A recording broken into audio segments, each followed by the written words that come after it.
So let's have a look at these independent needs. This is the top 10 needs that we've seen out there that independents need. Once again, you can see how many of these you actually need or are needs for you. First one is business planning support.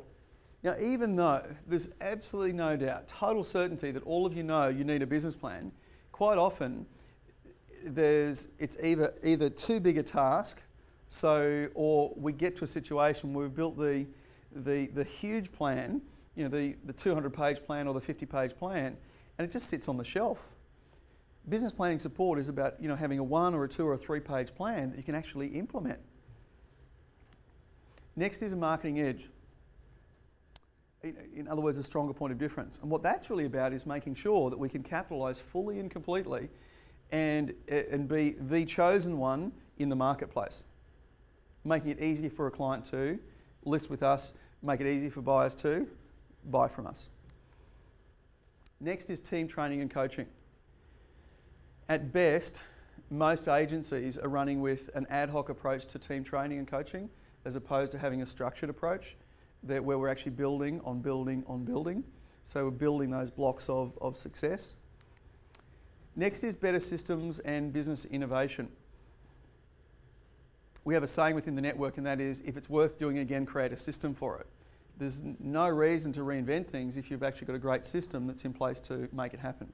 And business innovation, once again, that's one of the keys to be able to thrive in the marketplace. Next is implementation support and accountability.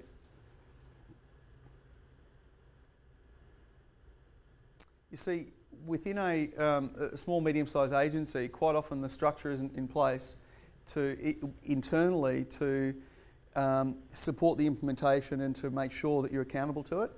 And for some of you, you've got business partners in your business, and quite often you end up, in inverted commas, going soft on each other, so therefore the things that you're committed to don't actually get implemented the way they can.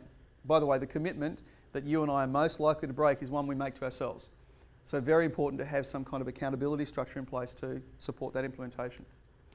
Next is networking with non-competing agencies.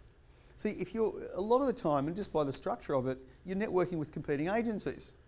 Reality of that is, what idea are you going to share with a competing agency? Your 51st best idea. You'll keep your top 50 to yourself.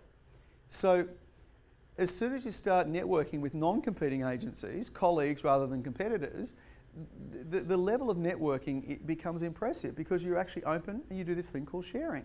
It's interesting. Effective recruitment and retention programs. Why should I join you? And just as much as you're interviewing me for a job in terms of coming on board as a team member for you, today team members are actually interviewing you as to why should I join you compared to agency X, Y and Z. And obviously from a retention point of view, once you've actually got someone up to speed, you want to actually keep them from a long term. So the value is actually great, both for you and for them. Next is an external sounding board.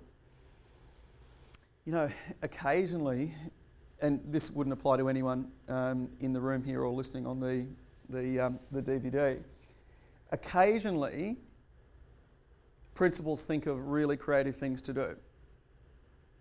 And if they don't have someone external that can say, I'm thinking of doing this, what do you think of?